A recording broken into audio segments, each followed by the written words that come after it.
to The Red Menace. We're a comedy news podcast bringing you the latest and greatest in stories and gags and fun times from the island. My name's Chris Bolson. And I'm Alison Hoare. So, partly as a way to punish you for leaving the country, I had a fun movie night with your wonderful sister Rebecca yesterday. See, this is like a strange thing that happens here. Yeah. I introduce you to my sister, and then we make a group chat mall cops, and then you start arranging fun times with my sister without me in Australia. Well, your sister didn't leave Australia, so she's much more readily accessible than you are. It's just immediately the geography plays better. If you're willing to... Look, I'd invite you if you'd come, but I think it's going to be quite an expensive trip for you just to watch. It would be the visa expenses alone. Which, by the way... I did go on a holiday and I'm now back and I do have a visa, so I'm legal in Indonesia again. Yay! But I want to talk to you about the series that I watched. I'd love to hear about it. So it's the Netflix original series, The Island. So that's spelled I-land. Sure. And so this is actually my second viewing of The Island. The first time I watched it over the course of a couple of weeks whenever I would be drunk and get home after like a night out or something, and I'd be like, I'm going to put on The Island. Sure. Because that's really the only way it's digestible. Yeah, I guess that's maybe the format in which it was designed to be enjoyed, perhaps. But having now watched someone else experience The Island for the first time, with also an increasing level of drunkenness as the show went on. Okay, sure. So here's the pitch for The Island. I think 9 strangers wake up on a beach. So it's lost.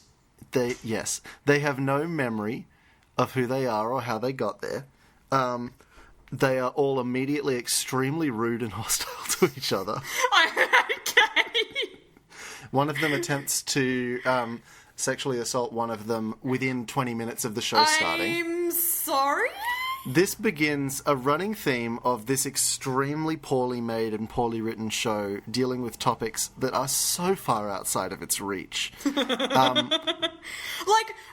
first thing you do, you wake up on a beach and you have no idea who you are or why you're there. Like, that's essentially what I'm getting, basically. And the first thing you do is be a douchebag to someone else who's also in that same situation. Yes, so... I'm fairly certain, in reality, it would just kind of be everyone would go into awkward small talk because no one really wants to admit that they woke up with no memory on a beach. So they're just kind of because that's quite a shameful thing to do. You don't know, you feel a bit embarrassed. So...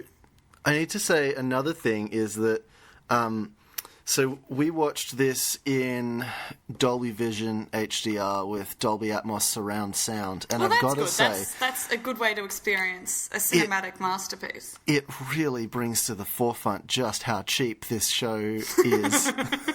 Because it really Rebecca, as a professional in the film industry, was able to point some things out to me, like that the colour grading changes dramatically from shot to shot. That's good. The time of day changes dramatically from shot to shot.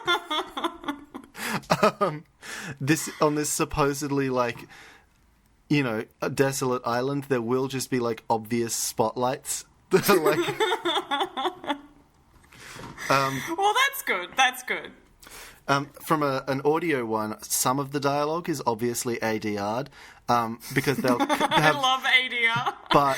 But not in that way that you're thinking of that you'd notice it. It's actually because when it intercuts between different characters speaking, there'll be noticeable static on one of them, or a level of fuzz on just one character's speech, and it's so unprofessional, it's incredible.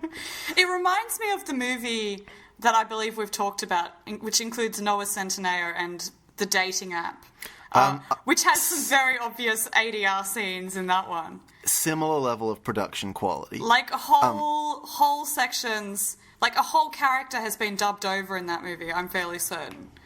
So there's a scene early on in that first episode where 2 of the characters sort of get pulled aside, and one of them sits down and says to the woman says to the guy, can you believe all of these other people? We're not like them. We're intellectuals. Look at all these people just trying to jump into each other's pants. And it was just like... This show's written and directed by Neil LaBute, director of 2006 masterpiece The Wicker Man. And it really hits a lot of his personal favourite themes, Sure. which are misogyny, but you can't tell if it's supposed to be bad or not. And I don't know if Neil knows. It's just really edgy and cool. Well, I feel like his audience is made up entirely of Neil deGrasse Tyson's Twitter presence, and Yes. that's basically what he's aiming it at. So then what happens is, at the end of the second episode, the lead character gets knocked out, and then she wakes up in a science fiction prison.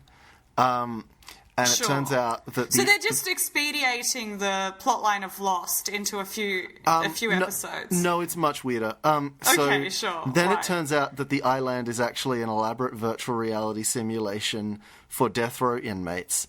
Spoilers for the island, by the way. Yeah, well, I'm sure everyone listening to this is just disgusted that you've spoiled the twist of episode 2 of The Island.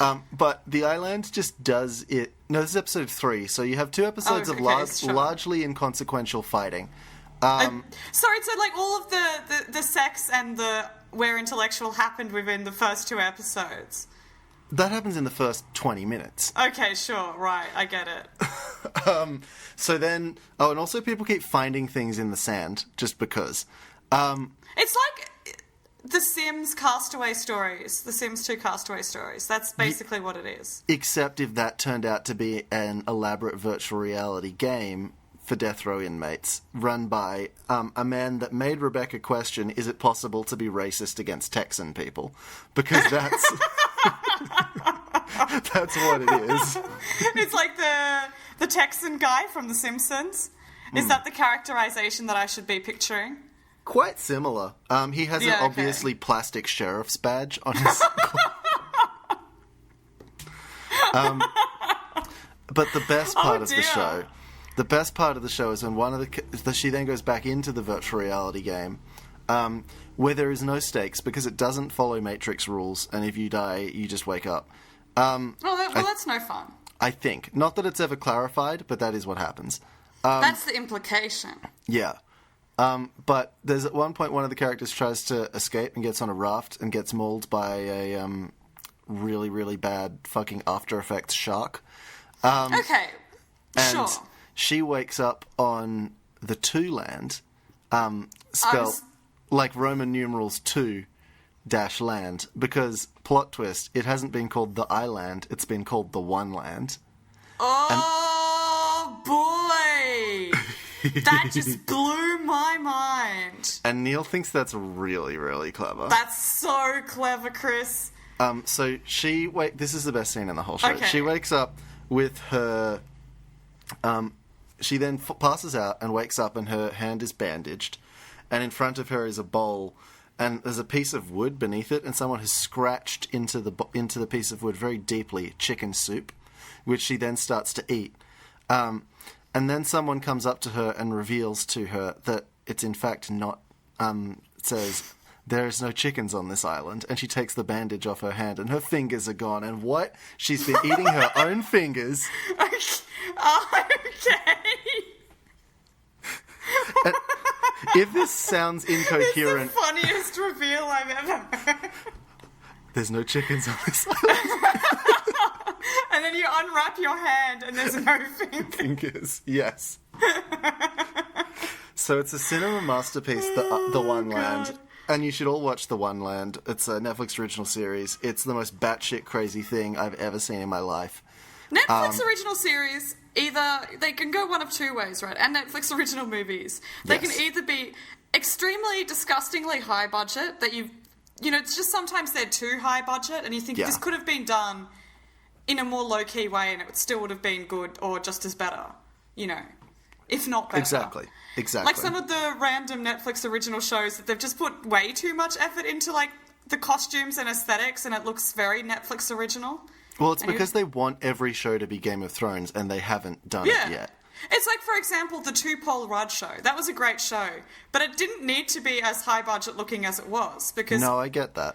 There seemed to be a lot of effort gone into the everything, which is good, but with the plot of the show, it doesn't need to have that good effects. It's just Paul Rudd and Paul Rudd. Well, I think the difference is that that's a show that was probably commissioned by Netflix, whereas I think this is a show that was made and then sold to Netflix right. So it's very about similar $20 to the reason that the Noah Centineo dating app show is on Netflix. I think similar business transaction. Probably that. Was it also made...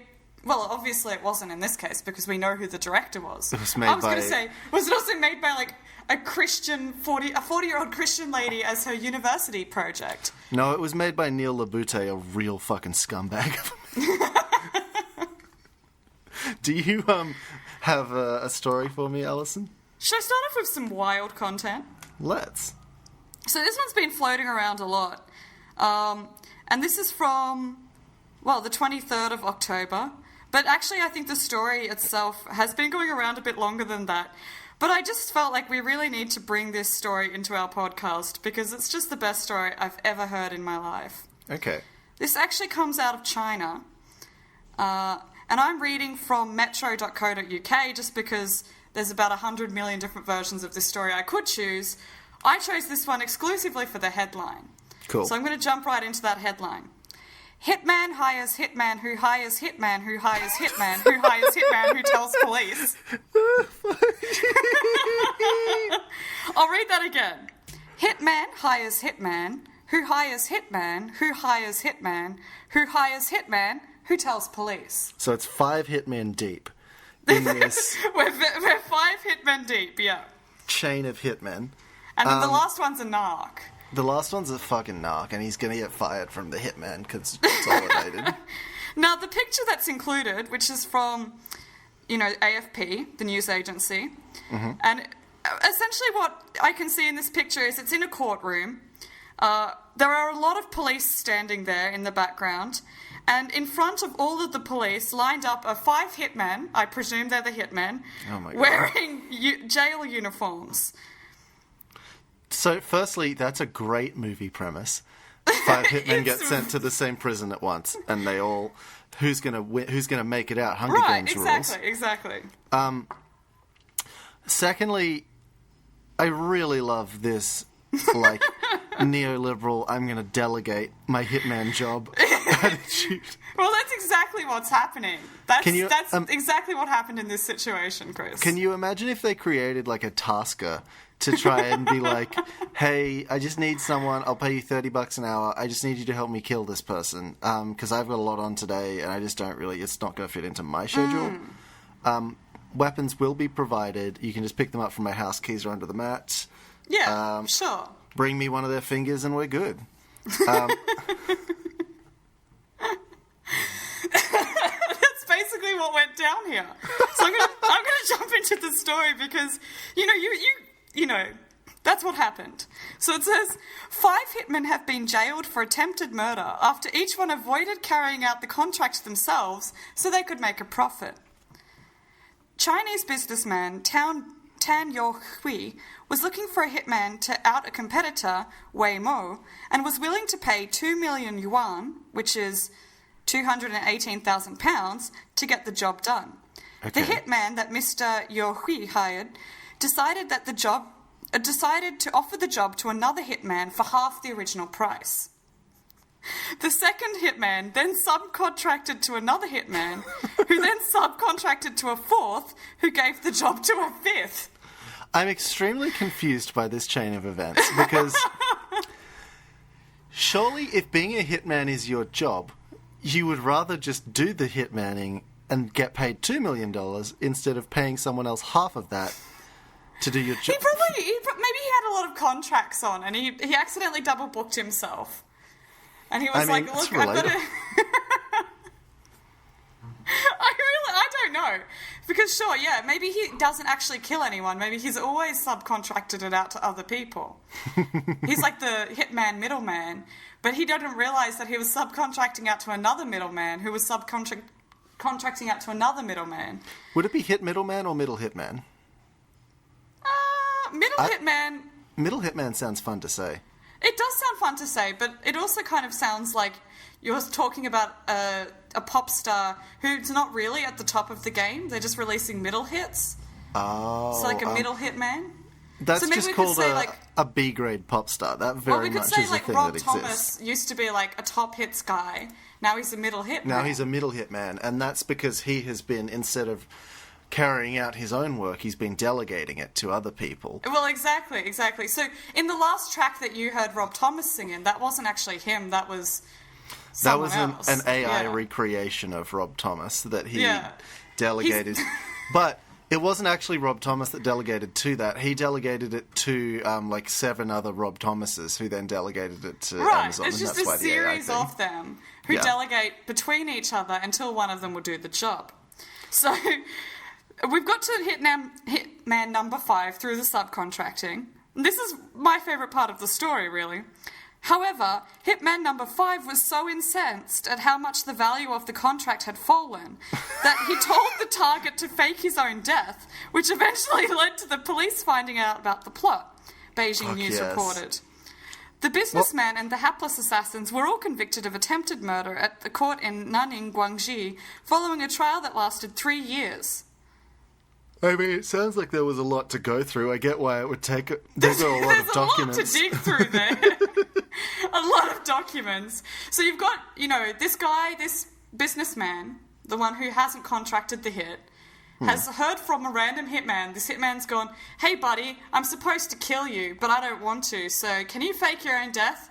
Thanks, mate, no worries. And then the guy was like, wait, hang on a second, and he goes to the police. And the police are like, hey, hitman, who hired you? And he's like, well, actually, I wasn't hired by anyone. This other hitman gave me the job. Oh, wait, so it's not like the other hitman didn't hire him to do the job. I'm very confused by how this works. I don't know how it works. I'm not in the hitman game. I don't know if subcontracting out to other hitmen is a normal state of play in the Chinese hitman scene. It's not really my scene. Can I put it out there that whoever thought it was a good idea to give this hitman the money before he'd done the man hitting seems they're very bad at business. Well, I don't know. Is that how hitmaning works? Isn't it? Do you give them half the money first and then half the money afterwards? When they return with a finger. I think that does seem like the way to do it to me. But then that finger would have to be passed on to a lot of people. And by that point, it's going to be contaminated. And it would be very grotty. Like, the fingerprint will have disintegrated. It would have rotted off the finger. Oh, that's foul to think about. Yeah, well, you did talk about eating fingers in the island, so I guess that's kind of the... That is true. In soup form. Because that's what the businessman, why he wanted the assassination to be done, so he could eat that person's finger soup. He really wanted the finger soup. Wonderful. I love finger soup. Can I give you a story? Yeah, lay down a story. Okay, give me one sec. So here's a fun thing. I recently went from a person with a beard to a person who just has a moustache. Sure. And my phone's... You are talking about yourself, by the way. You're not talking about the person you're dating. No, this is me. For the audience, yeah. No, so I now shaved the beard part and have left the moustache part. And my phone has one of those like face unlock things. It is not coping. It doesn't know who you are anymore. With this development. Oh dear. Okay, what have I got saved? Okay, here we go. So this is a story from 9honey. Okay, that's great. Written by Madison Leach. Influencer claims shampoo makes you gain weight.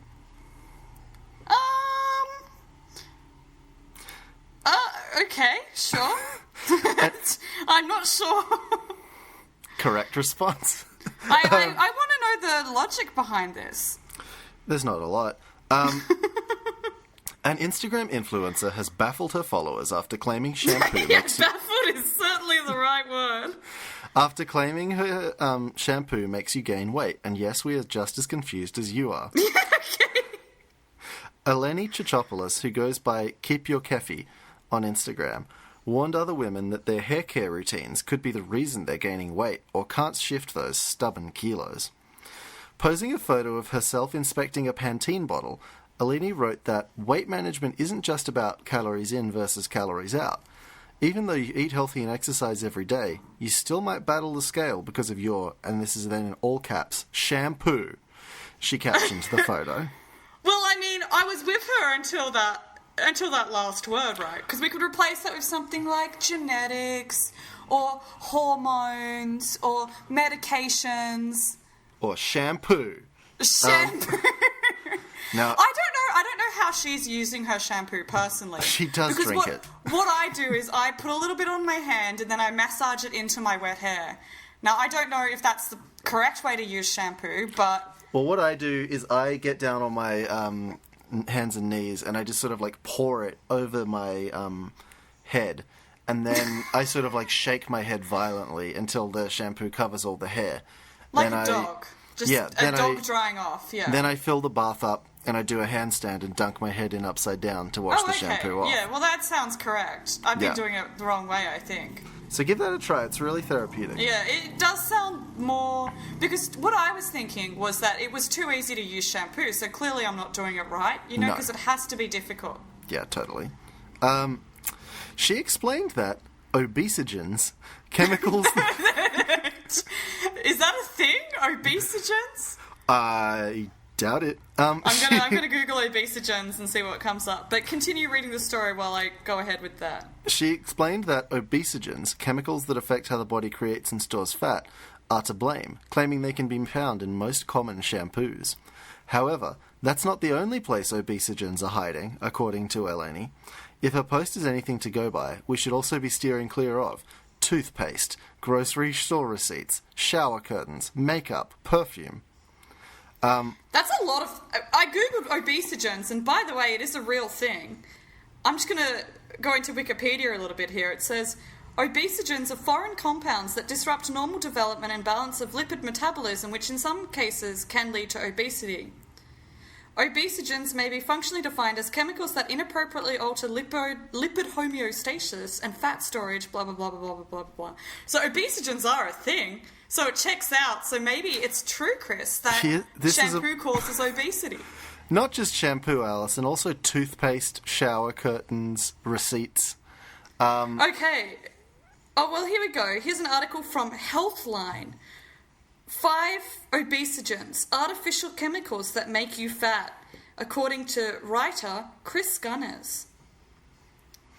Okay. Well, there's too many scientific words here, so I'm just going to go with what the influencer says. Is shampoo in that list? That it, or does it not? Well, the words that I can see is bisphenol A. Okay, no. PHTH alates. Fair enough. That's like fatalates, but it's like PHAT. Fair enough. But my point was, so this woman is essentially confessing that she neither washes her hair nor cleans her teeth. Well, she's confessing to a lot of things there, Chris. She's confessing that she showers in the open without hiding her shame behind a curtain. Perhaps so people don't see that she's not using shampoo, which is okay. You know, whatever. Maybe she's one of those no-poo people. I don't know what else she doesn't use, but a lot of things, apparently. But I'm very taken by this idea that this person, who being an influencer is objectively quite pretty, does smell extremely bad all the time. Just because she's so unwilling to essentially clean her teeth. It's just not... You wouldn't want to be too close to her. No, well, there might be quite a few smells emanating from her. Yes. Is what I've gathered from this. Like bullshit. Yeah, sure. So, Eleni then referred to mice studies that have shown mice exposed to obesogenic chemicals continued to gain lots of weight throughout their life, while the unexposed mice remained thin, when both were on the same diet and exercise regimen. Of course, we're human beings, not mice, and it's important to recognise mice studies can't prove these chemicals would have the same or any effect on humans. I'm not sure human shampoo is good for mice. I'm just going to throw that out there. No, I wouldn't give human anything to mice. Just like dogs can't eat chocolate, like same sort of deal. Mice can't eat shampoo. Chocolate surely is an obesogen. That one I think checks out, actually. Based on my personal experience, that one does check out. My knowledge. The San Francisco-based influencer lists herself as a gut and hormone nutritionist on social media. Oh, jeez. Okay. And sells her own program, the Gut Rehab Blueprint, which she plugged at the end of the post. I'll be honest, I'm not sure. Like, I understand the whole, like, gut microbial system that people talk about. It kind of makes some sense. I'm not sure how shampoo affects your gut unless you're ingesting it, is what I'm getting at here, Chris. I guess maybe, like, your hair pores, your follicles are connected to your tum-tum, but I'm not sure if I understand it. Does shampoo enter your bloodstream when you massage it into your hairs?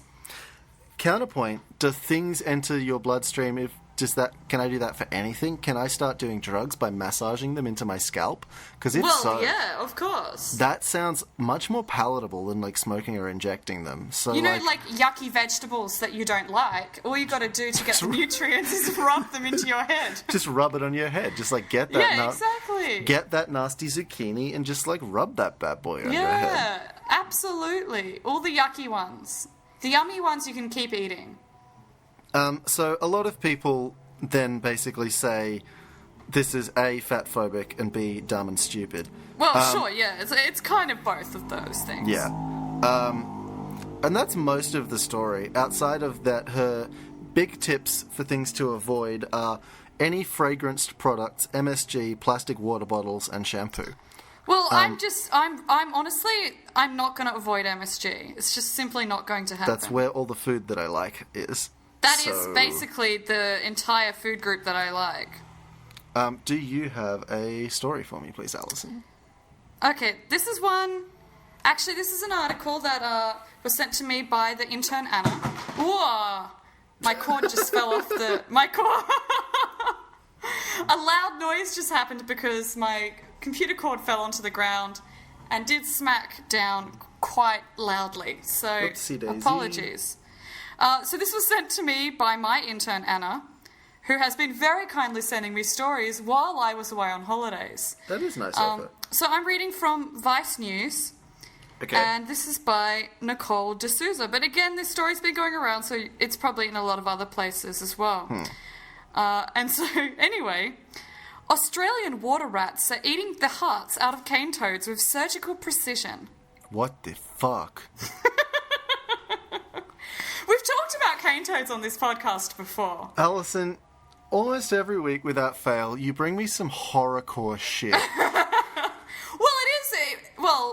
It recently was Halloween. So I suppose that's true. We've got to bring some spooky content in here, and I'm going to bring you some gory content, Okay. just to get in a little bit of gore. But maybe it's good gore because cane toads are the ones being gored.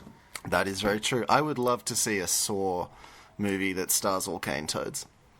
Well, are cane toads being the killers, or are they being killed? No, they're the ones who are being put in the bone traps. And Sure. the other assorted, like, saw blade mazes and whatever is in Saw and movies. the person putting it into it is a rat, according to this article. Named... I can't think of a funny portmanteau of rat and jigsaw, but just imagine I said something clever. Well, immediately what came to mind was Radis the Rat from Feral TV and the Ferals. And as soon as that came to mind, the entire theme song of Feral TV came to mind. What a fucking pull. What a great show. If you haven't ever seen The Ferals, please watch The Ferals. Please tell me this... Classic Australian puppetry kids shows. Please tell me this inevitably gut-churning story that me, a deeply hungover person, is going to enjoy so much. It's going to be beautiful. Well, before we read it, I'm just going to give a quick reminder for people who may not have heard about cane toads in our previous episode and may not be from Australia. Cane toads are yucky frogs, basically, is what I'm getting at here. They're not good frogs. They're naughty ones who were introduced to Australia to eat a beetle, which was attacking sugarcane, and then they decided that, hey, I don't want to eat this yucky beetle, I want to eat everything else. Yeah, I like this description of them as they're frogs, but what if bad? Yeah, what if frogs were bad? That's basically what it is here. It's like an imagine. So that's what a cane toad is. And nothing can eat it because it's poisonous, except, apparently, this water rat. Okay. So apparently this water rat, this is what the subtitle says, they're some of the first native animals to learn how to eat cane toads without getting poisoned. Which is great, you know. Very good. I don't know if they should be bragging about that, because that sounds like it took a lot of time and effort to figure out. Well, but, they've figured it out. And that is true. Chris, they've really figured it out. Oh, God. I'm going to read the story.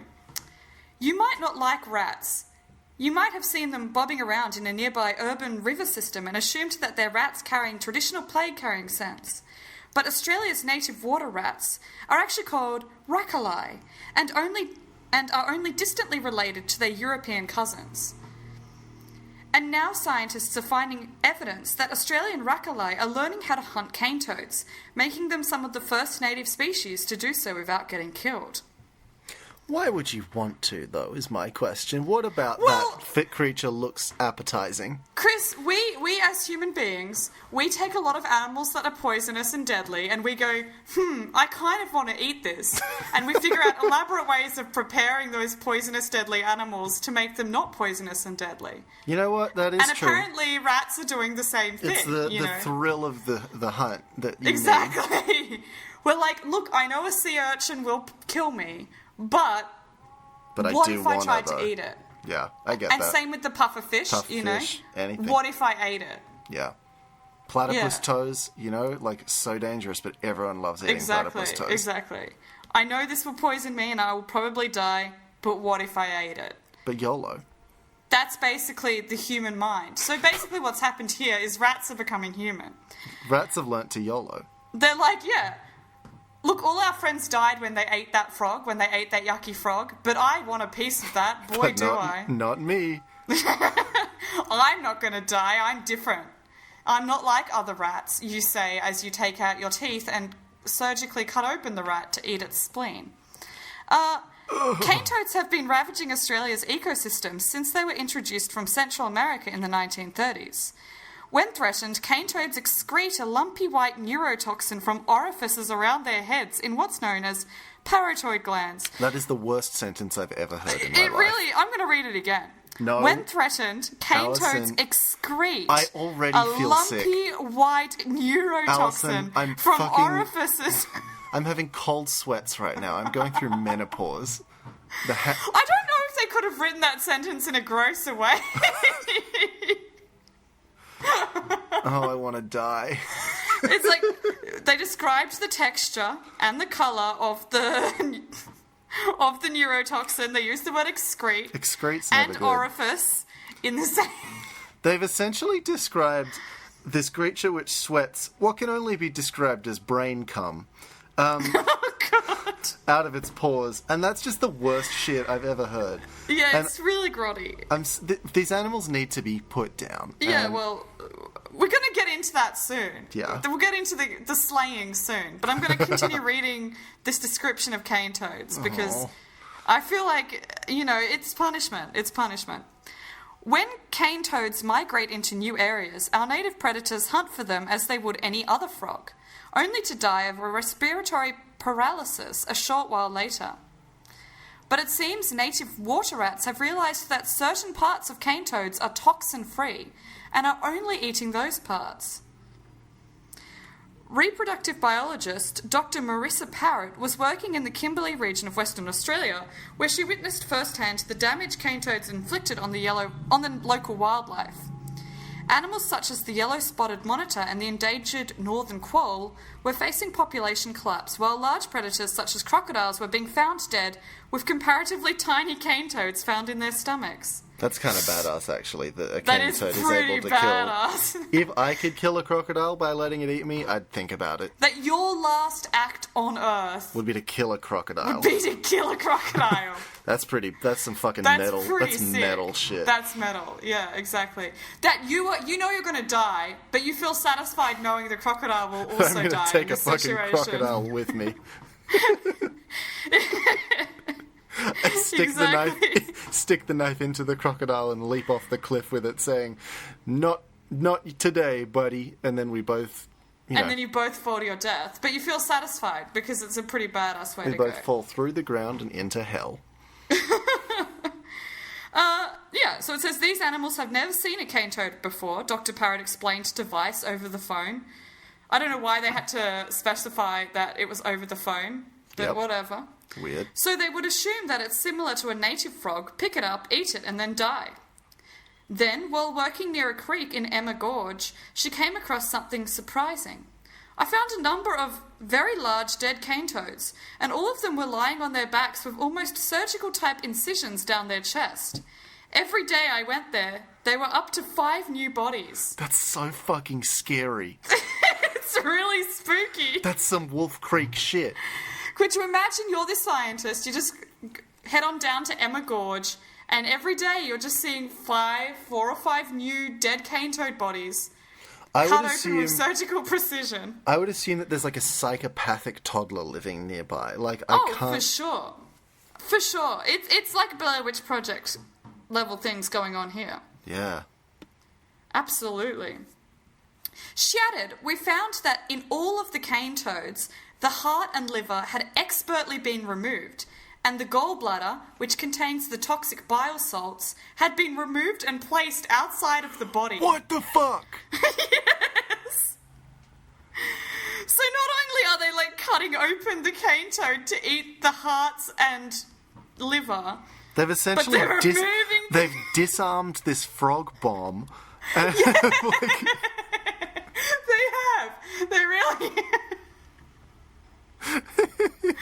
Before they go ahead and, like, chow down, they take out the part that's going to kill them. It's too much. That's too fucking much is happening. Smart. God damn. It is. It is very smart. I wouldn't think to do that. I'd just eat the whole dang thing and I'd die. You'd just keep eating it and then think again, well, I'm still going to eat this yummy-looking frog and then die again. This yucky frog. So this scientist then went and set up infrared cameras to see what was happening. And it said, after setting up the cameras, Dr. Parrott found that water rats living in the area were behind these surgically precise deaths. After watching the footage, the scientist immediately killed himself because he knew the end times were here.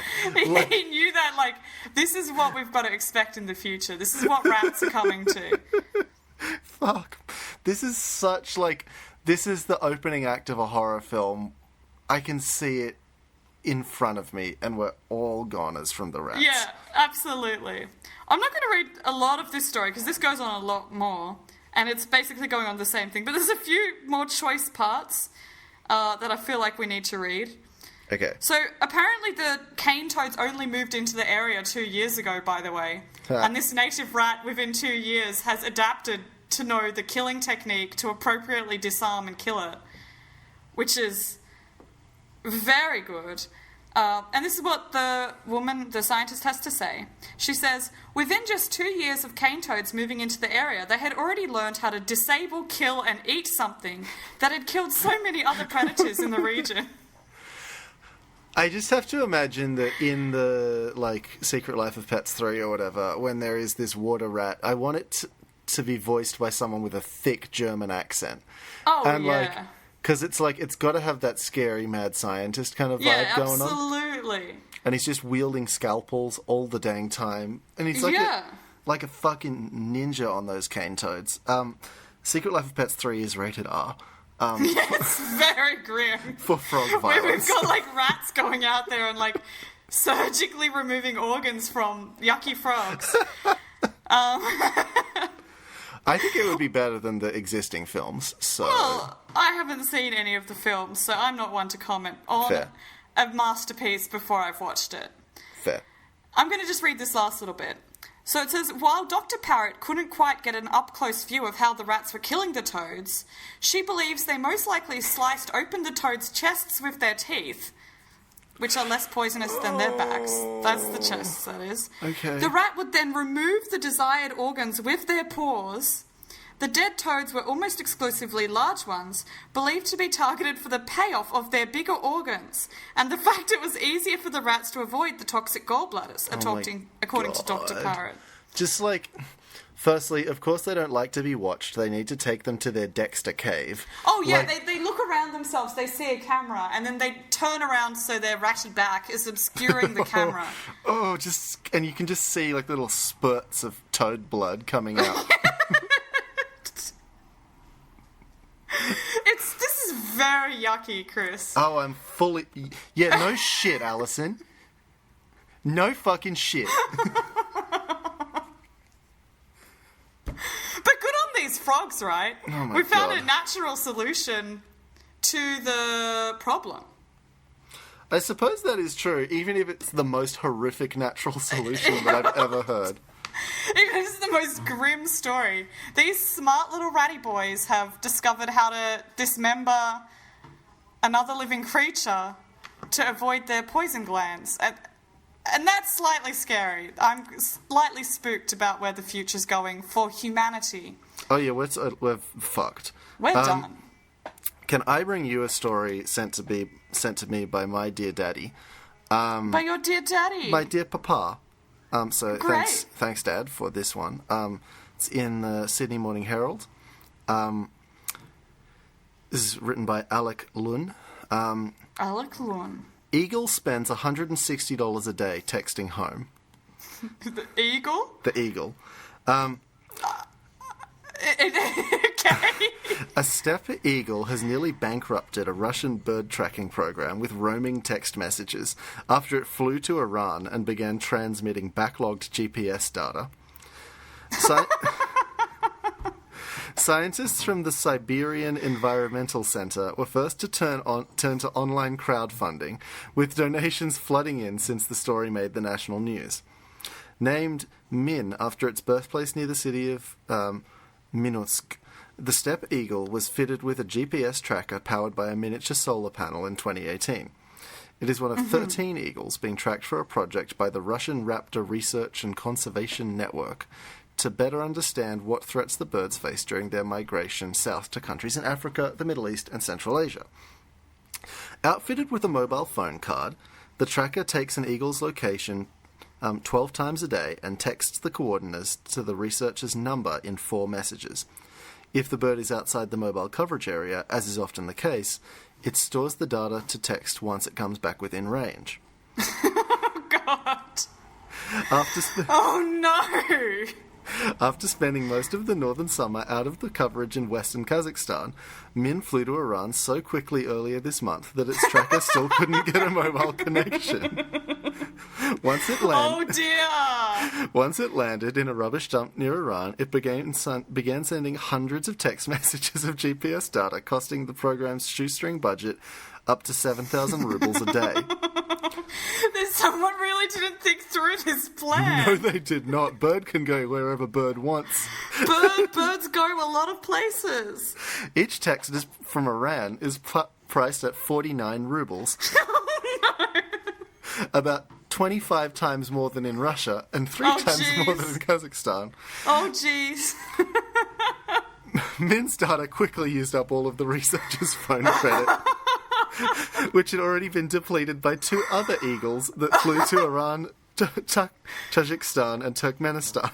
I'm sorry, so they've had this problem in the past. Yes. With birds flying to Iran and using the very expensive text message costs there. But they continued to use this same system. Yes. And then this other bird was like, lol, I'm going to go there real fast so that lots of messages get sent from there. The researchers even had to take out a loan. He wasn't in touch all summer. We were happy to get a text from him, said one of the researchers, Yelena Schneider. We had expected to get it from Kazakhstan, but suddenly he's in Iran and we started to get his summer locations at 3 times the price. Oh, God. But Min's a good boy. About a week ago he left Iran and went to Saudi Arabia where it's cheaper, she added. So that is nice of him. Since she called upon... Well, that's good. That's good to know. Since she called upon supporters to put money on the Eagle's phone, more than 250,000 rubles have been raised, enough to track all 13 birds through the end of the year. Well, yeah. Good on people supporting this Eagle's, texting habits, apparently. I feel like they should just get this Eagle an international data plan or something. Yeah, just get some kind... Like, surely you can be like, hey guys, I'm an eagle researcher. Can I get some, special data prices for my eagle research so my eagles can text me? I do love that idea of someone's phone regularly getting texts from an eagle, just because that seems very fun to me. I guess it would just say, like, some kind of coordinates or something like that. But I like to hope that she's personalised it a little bit, so that the eagles have their own little sign-offs. Can you imagine if, like, most of the time it was just, like, it would send the coordinates and nothing else, but then one day the eagle did send, "You up?" And you were like... Oh no. It's 1 a.m.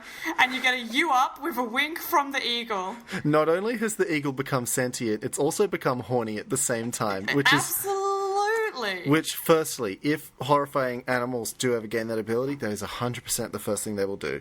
Oh yeah, big time. And it's become horny for this female scientist. Specifically. Yeah, which is really not ideal. And because, she showed a bit of human compassion to it, so now the eagle assumes that she is in love with it. This is like the new Planet of the Apes movies, where it's about the chimpanzee that becomes really smart and, like, starts a war, but instead of being like, I want to rise up and, like, free my brethren, this eagle who's become really smart is just like, I just want to bone my boss. He just sends an eggplant emoji. And she's like, "Min, I've seen it. It's not that. It's not that. I'm a Min, bird researcher. You are much smaller than me. It's not substantial." Oh, God. I was at when I was in Malaysia, I went to visit the bird park. Yeah. And they had, like, an eagle feeding session, which was very good. And most of the eagles were doing, like, cool tricks to receive the food. Like, the person was in the eagle enclosure, and he was throwing little pieces of meat up into the air, and the eagles would fly by and, like, grab it out of the air and, like, go back to their roost to chow down on this meat. Yeah. But throughout the entire, I think it was about 30 minutes, the entire show, there was this one eagle just sitting on the ground next to the bird feeder, just screeching at the bird feeder. All the other eagles were, like, swooping by, grabbing it out of the guy's hand, doing all these cool things, and then there was just one bird. One bird sitting down there just screaming, "I'm not fucking doing it, Kevin! I don't want it! Just give me the food! It's I'm not not your fair." puppet!" Yeah. And it was probably the most relatable bird experience I've ever seen. That bird has such strong toddler energy. I love it. Absolutely. All these other eagles are, like, doing cool jock things, and this one is just sitting on the ground screaming, "Please give me some food, please. Come on, man, please give me food." Do you have a story to wrap us up? Yeah, well, actually there was quite a few stories that I could go into. But since you were talking about eagles, it reminded me of a story that I did read this week. Which is also from Australia, this one. And this one I'm reading from The Guardian. And I'll read the headline. It says, "Sydney airport worker gouged in eye by falcon living in Qantas hangar." Oh, fuck. I did hear about this. Oh, yeah. And I just thought I'd bring this up because, like, you were talking about eagles, and apparently having birds living in the airport hangar is something that happens in Australia. So I need to right off the bat say that I think I have at least a mild phobia of birds, because they're bad animals, they're sharp, and they can fly, and I can do Sure. I'm not sharp, and I can't fly, I'm very squishy. Well, we did have this discussion when I was at the bird park, that ducks are not sharp, and that their realm is the water, so you can accept them. I can deal with ducks. Also, they're tasty, which does help. As far as I know, falcons probably don't taste amazing. Well, I wouldn't imagine they do. But at the same time, don't knock it till you tried it. I don't want to try to eat a falcon. You don't want to try? They will eat me first. They will eat me first. That is true. I want to try and eat pterodactyl. I'm pretty sure falcon is pterodactyl. That is true. Well, definitely, like, when I was at the bird park, there were a lot of storks which were stalking everyone in the park, as the name implies. And they did walk on footpaths. That was what they did. I do like that. And I did believe that at that point, if I believed at all in creationism, that going to the bird park would make me believe in evolution, because all of those storks were pterodactyls, is what I'm getting at throughout the long way. So I'm just going to read a little bit into this story, because really, it's It's a thing that happens. Okay. I don't know if it's funny, but it's a thing. People get attacked by... But this genuinely is as scary to me as the surgery rats. Like... Yeah, well, this is our spooky episode, an unplanned spooky episode for you. Halloween! Indeed. An aircraft worker has been gouged in the eye by a falcon that lives in a Qantas Sydney airport hangar, creating what the union has called an unsafe work environment. You don't No say. fucking shit, it's got a falcon in it. Multiple peregrine falcons, including at least one small family, live, nest and hunt in the hangar. Wait, at least one small family, which means there are others in addition to the existing family of falcons. Yeah, there's more than a family of falcons. How many fucking falcons are in this airport? I don't know. There's a lot of falcons there, apparently. Oh my god. And apparently the falcons have been there for at least 20 years. And it's been turned into a known roosting site. So the falcon community knows that the Qantas airport hangar is a safe space to roost, is what I'm getting at here. Well, it's because Qantas always goes on about how their planes don't crash. So they're like, well, if they're safe up there, they're probably safe down here as well. So the falcons are like... Sure. It's good business sense. Yeah. Anyway, it continues on. Sorry. Unfortunately, this poor worker may lose sight in one eye after being attacked by the falcon. But it's quite... Yeah, it's a bit of a complex dilemma here, Chris, because when I read this on Twitter, of course, I was like, okay, I'm 100% for, like, workplace health and safety standards, but also, like, I do want this falcon family to have a home, and I don't believe that this falcon family should be kicked out onto the streets, you know? Well, I think the obvious thing that needs to happen is this is Qantas's fault through and through, so they have to shoulder the cost. Qantas should just build a new airport hangar. That was and where the I was other going. one is that it's the Falcons now. It's now a only falcon. for Falcons. They have squatters' rights over this airplane hangar, which is... Exactly. So basically... And also all the airplanes in the hangar they also now have. So everything that's in that hangar cannot be removed safely because the falcons are there. You can't send more workers into there. That falcon is going to start offering flying lessons to people if you can't. You have to abandon, like, the new 737 I don't know what type of airplane it is. 747? What's the new one? The big one that's got, like, 2 layers and can fly all the way to London? The 420-69 Boeing. Yeah, of course. Exactly. But can you just imagine the Falcon trying to get the plane to fly, and it's like, the wings don't flap. How does it go? Yeah, exactly. Well, when Falcons learn how to fly a plane, we're done for. Oh, yeah, we are fucked. Is what I'm getting for here. The story goes on, it says, the birds cannot easily be removed because they are a protected species, and Qantas has allowed them to stay because they keep mice, rats and pigeons away. For fuck's sake. What is with Australia and allowing gross animals, well, falcons aren't gross, but allowing grotty animals or, you know, dangerous animals to stay in a place because they eat other animals. Well, that's we had why cane toads for that reason. There's that, like, common thing of if there's a big nasty spider in your house, you should leave it there because it eats the other nasty insects. Well, for that's you. true. It's simply facts. Exactly. Well, that's also functionally what a cat does. It's a mouse deterrent. Yeah. But if we had too many cats, then we'd need to get a cat deterrent, and I don't know what that'd be, like a fucking rhino or something. Well, I'm not sure, because I do live in a city that has a lot of stray cats everywhere. That is mostly populated by cats. It's 90% of the population is stray cats. And look, when I go and eat street food, I do look for the street food vendors that have a lot of cats around, because then I know at least there's not going to be rats around. Smart. So this logic... Alison, can I also it's posit something the that theory... a lot of humans have... Can I posit the theory that if you go to the street food vendors near the most cats, you're also most likely to end up accidentally eating some cat? Well, I don't think so. I don't think so. All right. The cats are too speedy, but there's probably cat hair. Oh, but like, everything. Who doesn't eat cat hair, am I right? Who hasn't, in their lifetime, sat down and ate a big heaping bowl of cat hair? Yeah. It's something we've all done. Anyway, is there any more to the story? Sorry? Sorry. I had to have a good cough there. That's okay. Yeah, Yeah, so I'm going to skip a little bit. It says The Guardian Australia has obtained an internal safety warning issued by Qantas that confirmed the attack and told staff to wear safety goggles until the end of breeding season in November. What about fucking helmets or like the fucking put them in the Hurt Locker bomb suits? This is not a safe environment. Yeah.